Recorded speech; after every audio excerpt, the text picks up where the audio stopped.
Yo, yo, yo, yo, yo, yo, yo, et yo. Plop, plop, plop, plop, plop. Hello, bonsoir, bonsoir, bonsoir à tous nos fans hein, de l'équipe en cuisine et passionnée avec le potentiel du gars à la baguette. Hein. Ce soir, on va procéder à la cuisson du combo connu sous le nom de l'opra. L'opra, c'est l'opra, voici ce qu'on appelle l'opra. Vous voyez bien, c'est ça en Haïti, ou bien aux Antilles, on les appelle gombo. Vous voyez bien le gombo, c'est ça. Ok. Eh bien, on va procéder à la cuisson de l'opra ce soir. Eh bien, on a besoin tout d'abord à peu près 2 kg de viande, de porc, ou bien peu importe, hein, ça peut être du bœuf aussi. Et puis, d'autant plus, hein, on a besoin de, on va prendre à peu près deux grosses, deux à trois grosses cuillères d'huile. On a besoin d'une tomate. On a besoin de trois carottes au moins et coupées en rondelles. On a besoin d'une grosse d'échalote. On a besoin un peu de vinaigre pour nettoyer la viande. La viande, avant de nettoyer, on utilise un peu d'eau chaude, du vinaigre, et puis on a besoin d'un citron et demi, et bien pour faire l'assaisonnement de la viande. La viande, avant de passer à l'assaisonnement, on les nettoie, on enlève une quantité de graisse, hein, des trucs qu'on appelle des vrins aussi, des parties pour nous qui est inconsommable. Et puis, après, on utilise de l'eau chaude, et puis on met du sel, on met du vinaigre, et puis on coupe un citron pour tremper la viande, pour enlever toutes les mauvaises odeurs, pour enlever toutes les trucs qui pourraient être nuisibles, qui pourraient rendre la viande un peu avariée. On met tout ce qui fait en sorte de protéger la viande pour qu'il garde sa fraîcheur et pour qu'il puisse rester saine. Ok? Après, comme je vous ai dit, on a besoin de 2 kg. Ça peut être 1 kg aussi, parce que normalement, on devrait avoir beaucoup plus d'opra ou bien de gombo. Mais là, on a à peine ça. Ça pourrait être le double aussi. Et puis, on a besoin de tomates. On a besoin de l'épice préparée. Vous voyez bien, c'est de l'épice préfabriquée. Et puis, on a besoin d'un peu de sel, qu'il soit du gros de sel ou bien du sel fin. Et puis, de l'âge râpé avec des Provence. Et puis, de Maggi, bouillon volaille. On a besoin que deux, ou bien un et demi. Et puis, d'abord, on va plus pas tarder, on va faire en sorte de compresser les procédures. C'est pourquoi que j'ai préparé tout à l'avance. Vous voyez bien, j'ai tout préparé à l'avance d'une façon de ne pas perdre du temps, ok? Vous voyez. Alors là, comme je vous ai dit, surtout pour la préparation de l'opra, qu'est-ce qu'on fait d'abord? On récupère l'opra, on le verse dans l'eau, on le lave. On le lave, après finir de laver l'opra, qu'est-ce qu'on fait? On, on récupère, ouais, voyons, on récupère, c'est pourquoi je n'ai pas fait celui-là. On récupère l'opra, on coupe la tête, ouais, on coupe la tête ouais, on coupe la tête de l'opra, ouais, pour que vous puissiez bien regarder. On coupe la tête de l'opra et puis on coupe les quais. Et puis on est venu au milieu. Vous voyez là, il y en a des petits trous. Ok, on coupe au niveau du trou. Ouais, bien fait. Ouais, on coupe l'opra pour que les trous peuvent apparaître en bas aussi. Et puis on met deux petits coups de couteau là. Pourquoi on fait ça? C'est pour que l'acidité, la sauce de la viande et le sel puissent rentrer à l'intérieur de l'opra. Alors, vous voyez bien, c'est là le secret de l'opra. L'opra, sinon, la sauce peut être bonne et puis toutes les trucs peuvent être bonnes, mais l'opéra n'a pas de goût qui vous donne goût à manger, ok? Et bien c'est pourquoi on coupe l'opéra comme ça, ouais, de tout, et on donne des petits couteaux. Et notez bien, l'opéra ici, il a atteint, il a pris de la sel, même avant qu'il soit préparé, ok? Ouais, le gombo, c'est comme ça. Je vais vous montrer encore. Ouais, pour mieux dire, on coupe comme ça. Ouais, pour voir le trou, on coupe comme ça encore, des petits couteaux. Parce que puisqu'on a lavé le plat, on le met dans ça, il était encore mouillé, on a sémé un petit peu de sel dessus, ok? Le sel qu'on a sémé sur le plat, vous voyez, le sel qu'on a sémé sur le plat, le plat ou bien le gombo, il va avoir du sel même avant sa cuisson, ok? Vous voyez bien, c'est ça, ok? La viande est déjà assaisonnée. Eh bien, on va pas perdre du temps. On va passer à la cuisson rapide. On allume le feu et puis bah. Ok. Voyons voir. Et sur le potentiel qui passe à la cuisson de l'opéra, le gombo, on va régaler ce soir avec le potentiel du gars. Tout y est. Allez, let's go. Ok. Le tom La tomate, je l'ai déjà mis. Ça, c'était juste pour vous montrer quelle tomate qu'on peut utiliser. Ok? Ok. Ok. Là, on y est. On y est. On y est. On verse un petit peu d'huile. Vous voyez? À peu près 2 cuillerées. Ok? Une cuillerée. 2 cuillerées. Lorsqu'on a l'habitude, on n'a pas besoin de mesurette. Et ça y est, parce que on a ça dans le sang. Ok? Là, on va passer aux choses sérieuses. C'est le potentiel. Alors, on va passer à la cuisson de l'opéra. Assurez-vous que ce sera bien. Hein? Alors, pas de traitement. Bon, qu'est-ce qu'on va faire? On a tous les ingrédients qui sont là. Ok? On va les écarter. Maintenant, on va passer directement. On va attaquer la viande. Ok? Voyons. Il y en a l'huile qui commence à chauffer. Qu'est-ce qu'on va faire? Il y en a deux procédures. Dans l'opéra, la partie de la viande, et ça va fonctionner comme une sorte de sauce, une sorte de ragoût. Ok? Voyez. Bon, on n'a pas le temps. Ouais. Elle est bien assaisonnée. Vous voyez? Bien assaisonnée. Ça, c'est la viande. C'est la viande. Ok? Bon, qu'est-ce qu'on va faire? On va sauter, on va un peu rôtisser la viande. Bon, on commence là. Voyons voir.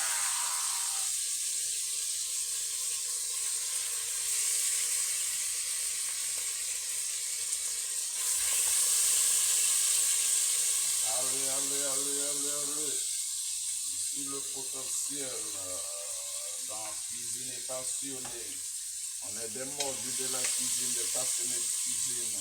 Ici, depuis Haïti, en arrivant en France, on y reste toujours. On est toujours des passionnés de la cuisine. Vous savez bien, en Haïti, les garçons ne sont pas vraiment intégrés dans la cuisine. Les cuisines sont tout à fait réservées aux femmes. Mais les garçons, lorsqu'ils sont à l'école dans la ville, dans la capitale, ils s'y mettent aussi. Hein? Ok. Alors c'est pour cette raison, moi, si c'était pour moi à la maison, je ne pourrais rien savoir au niveau de la cuisine. Et pourtant, j'arrive quand même à m'y mettre parce que on est seul. Lorsqu'on est à Port-au-Prince, on est à l'école, on n'a pas toute la famille avec nous. On fonctionne avec les moyens du bord. On fonctionne à qui mieux. Mais c'est de là qu'on a atteint la connaissance qu'il faut pour pouvoir vous expliquer comment ça marche aujourd'hui. Ok? On y va, ça y est, on va y aller, on va y arriver, vous inquiétez pas. Ici le potentiel, la cuisine est passionnée. Heureusement, désolé, maman, elle était là. C'était la chef de cuisine est passionnée, mais elle est tout à fait fatiguée. Elle ne pouvait pas y rester. Bon, pas de problème. Moi, je gère l'intérim. Je pense que je vais y arriver. Ok? Alors, c'est pas moi la chef. La chef, c'est Maïlous, connu sous le nom de son vrai nom, Marie-Lucie Blaise. Ok, c'est elle qui est la chef de cuisine passionnée. Moi, je suis juste un intérimaire, ok? Bon, là, on est sur la sauce avec de la tomate et tout, tous les condiments, ok? Avant tout, on laisse ça mijoter un peu. Et puis, bah, ok, ok, ça y est, ça continue. Là, il y en a tout. En attendant, moi, je prépare. C'est pas la peine de faire le riz. On a déjà le riz tout préparé. Et de là, comme je vous explique, à l'école, en Haïti, à la maison, la cuisine, c'est pas l'affaire des garçons, c'est plutôt l'affaire des femmes, des filles. Mais les garçons, on est là comme des rois lions. On observe, on, on traîne dans les rues, on joue au bal, au domino. Et puis les filles, ils sont là à la cuisine à préparer le repas. Nous, on est comme des pachas, quoi.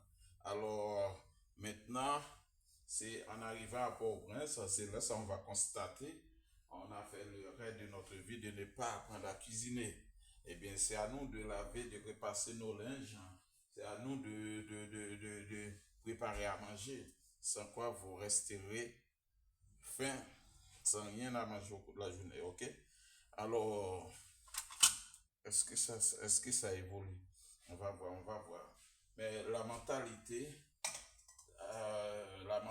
haïtienne veut que les garçons s'occupent tout ce qui est jardin, tout ce qui est entretien de la cour, tout ce qui est boulot, et que les femmes s'occupent de tout ce qui est cuisine, tout ce qui est propreté, tout ce qui est et, enfant, ok? Et pourtant, en arrivant en France, c'est pas ça. Tout le monde, on s'y met tous la main dans la pâte, ok? Eh bien, bon, c'est pas mauvais. Moi, j'apprécie bien cette mentalité. Il n'y en a pas de stéréotypes qui disent que tel type de boulot est réservé aux femmes, tel type de boulot est réservé aux garçons. Moi, j'aime bien cette mentalité. Ok, sans plus tarder, vous voyez, il y en a la viande qui commence à mijoter. Désolé, si je peux mettre un petit peu d'huile encore. Bon, je ralentis un peu le feu. Mais faire attention à l'huile, faire attention, c'est l'huile ici, c'est l'huile de colza. Non, je ne peux pas y mettre encore. Là, on est dans la préparation du ragoût. Ok? Voyons voir, voyons voir. Ici, le potentiel de la cuisine est passionné. On est en train de préparer le ragoût. Ok? Ok. On laisse ça mijote. Il faudrait que la viande soit presque cuite avant de mettre le bras. Ok? Alors, vous avez les carottes coupées en rondelles. Eh bien, le bras, il ne faut pas, lorsqu'il soit cuit, qu'il soit glissant. Il devra rester tout en entier. Ouais, vous voyez, tout en entier avec l'huile et puis la sauce qui rentre dedans. C'est une dinguerie. Voyons voir. Vous verrez. Ok?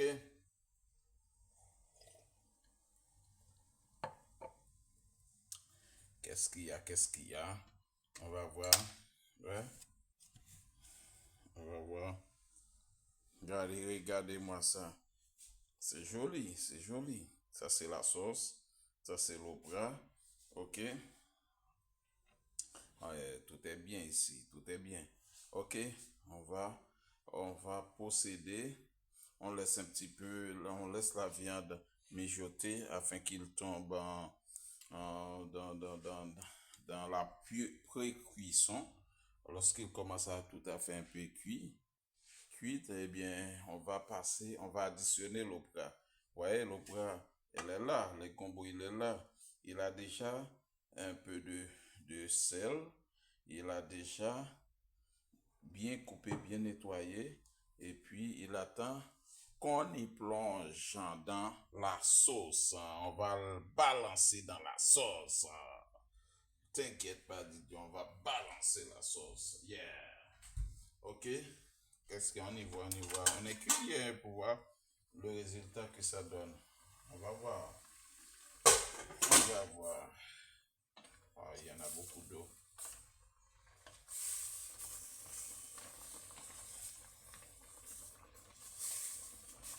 Désolé, on a beaucoup plus de viande que de lopta, que de gombo, mais c'est pas grave, hein. Parce que le problème, lorsqu'il y a beaucoup de viande comme ça, la viande, il est trop lourd, trop épaisse, hein, trop lourde, eh bien, il a tendance à écraser l'opta. Et désolé, en Haïti, c'est le contraire. On a beaucoup plus d'opra que de viande. Ici, on a plus de viande que de l'opra. En Haïti, on a plus d'opra, plus de gombo que de viande. Quelle contradiction. Eh bien, on fait avec, hein, c'est la loi de la nature. On y va tout doucement. Eh bien, tant mieux. Ok, on laisse mijoter tranquillement pendant ce temps de potentiel vous expliquer un peu de la cuisine haïtienne. Notez bien, dans la cuisine haïtienne, les gens sont très méticuleux, très maniaques. Je ne sais pas pourquoi. Les Haïtiens, malgré le manque de possibilités, malgré les nécessités, malgré les manquements, ils ont toujours une, une mentalité à faire les choses très strictes. C'est-à-dire, dans la viande, ils ont beaucoup de trucs à enlever, à jeter. Dans un poisson, ils ont beaucoup plus de trucs à enlever. Dans le poulet, ils ont plein de trucs. Il y en a des trucs qu'on appelle des, des, des grains de dos. Il y en a des charmottes à enlever, à jeter sous les pectoraux du poulet. Ils ont tous les parties gênées, les, les, les, les, les, les parties génitaux, vous comprenez, et à enlever, à jeter dans un poulet, dans du poisson et dans tout. La viande, on enlève tout ce qui est veine, on enlève tout ce qui est graisse. Alors, franchement, ils sont très maniaques. Et puis, le poisson, je me souviens, ma maman, quand tu l'apportes, on dit qu'on a préparé le poisson pour l'assaisonner, elle regarde toujours au milieu de la colonne vertébrale du poisson s'il n'y en a pas un petit filet rouge à l'intérieur du poisson qui s'appelle les fils de dos. Si on n'enlève pas ça, eh bien, en tant que fille, bon, les garçons, ils ont été pardonnables. Mais les filles, une jeune fille qui a préparé du poisson qui n'ont pas enlevé les veines de dos, eh bien, la viande, il aurait une odeur terrible, horrible en arrivant à la maison. On ne pourrait même pas supporter l'odeur. Et les Haïtiens n'aiment pas manger quelque chose pour que l'odeur de la chose envahisse la salle. Ok? Et c'est pourquoi ils sont vraiment méticuleux. Le repas, le riz, il faut les laver 3 fois. Moi, maintenant, bon, 2 fois, c'est normal. Mais eux, en Haïti, il faut laver les riz 3 fois. Vous voyez comment sont les Haïtiens. Moi, je ne comprends pas où est-ce qu'ils ont trouvé cette mentalité. Ah ouais, c'est parce ils n'ont pas trop de possibilités. Ils devraient faire les choses pour essayer de rattraper, pour avoir beaucoup. Non, c'est le contraire. Ils enlèvent, ils font et jettent beaucoup plus. Ok? Bon, c'est les Haïtiens. ils cherchent toujours la perfection, de faire les choses bien, tu vois. Eh bien, c'est ça, les Haïtiens.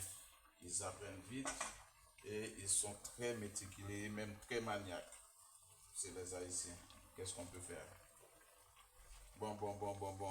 Là, la viande est en train de mijoter. Est-ce que je dois continuer? Parce on peut préparer la viande pendant que la viande mijote. Et on peut aussi préparer la viande, mettre les gombo, faire la viande en courbouillon.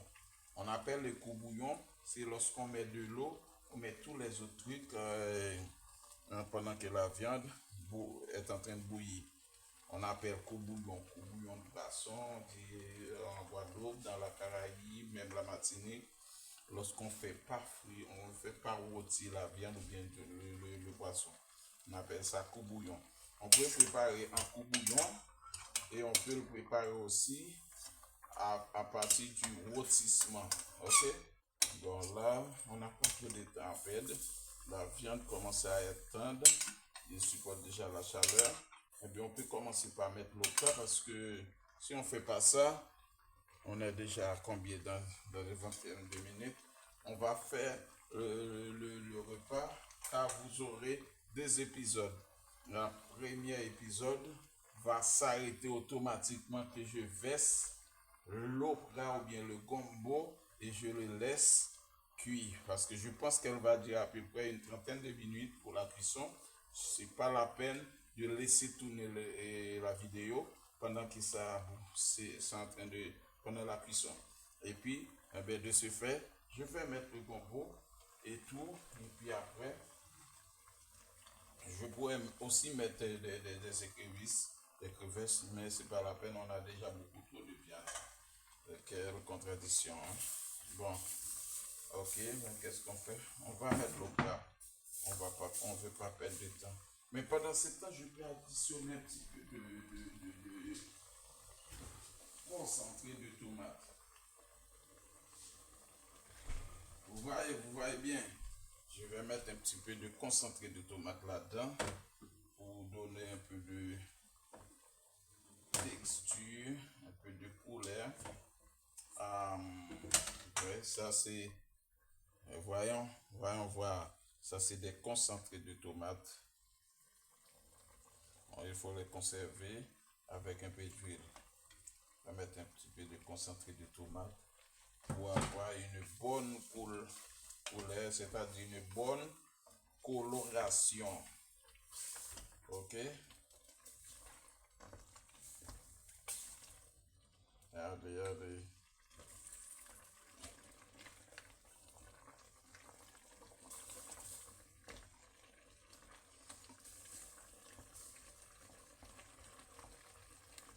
Ok, ça va.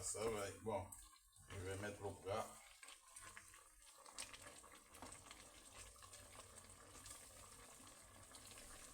On y va.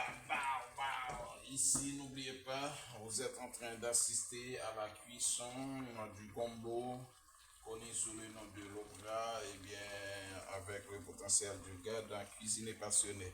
Bon, qu'est-ce qu'on va faire? On va additionner l'opra. Déjà, il y en a le... Je voudrais pas que l'épisode 1 dure plus que 30 minutes.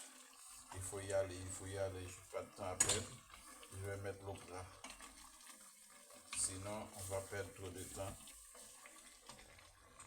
Et surtout, la viande, elle est un peu tendre. Si on laisse trop, là, on verse l'opra. On verse le gombo. Si on perd trop de temps, la viande, comme le gombo, elle devrait prendre un nombre de temps pour arriver à la cuisson. Si la viande, elle est trop cuite, eh bien, le temps que l'opra va prendre pour la cuisson, la viande, elle serait trop écrasée. Ok? Bon, là, on va mettre les carottes en hauteur. Voyons, c'est du carotte coupé en rondelles. Regardez-moi ça, c'est joli, la texture, la couleur. Yeah. On va régaler, les gars. C'est une dinguerie, c'est une tuerie. Yes. Allez, là, on va additionner la sauce. On va balancer la sauce, mon gars. Mr. DJ, cha cha cha. On y va.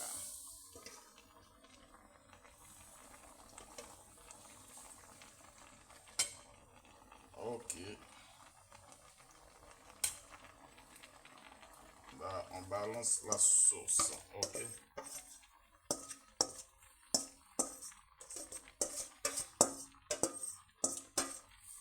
Et le gars, elle est tellement drôle. On dirait ça pour que ça. On va mettre un peu d'eau.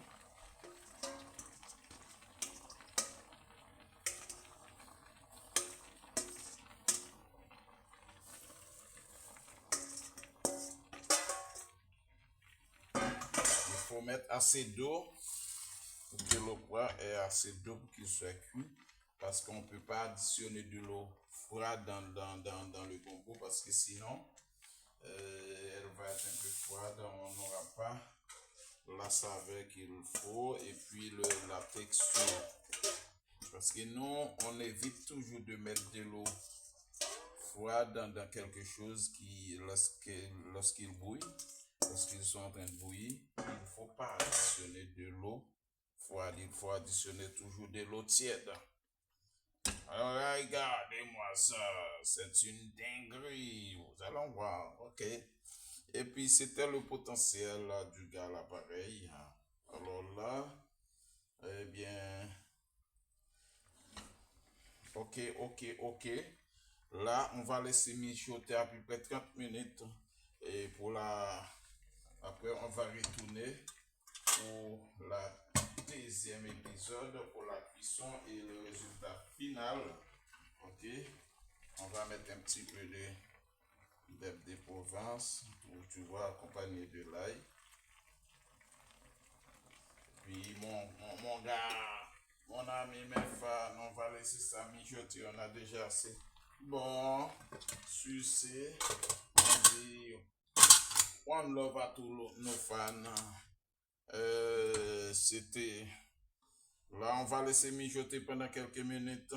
Et puis après 30 minutes, je vais retourner pour la finalisation, pour le résultat final. Sur ce, on dit one love à tous nos fans, à tous les fans de cuisine et passionnés avec le potentiel et Milos. Sur ce, on dit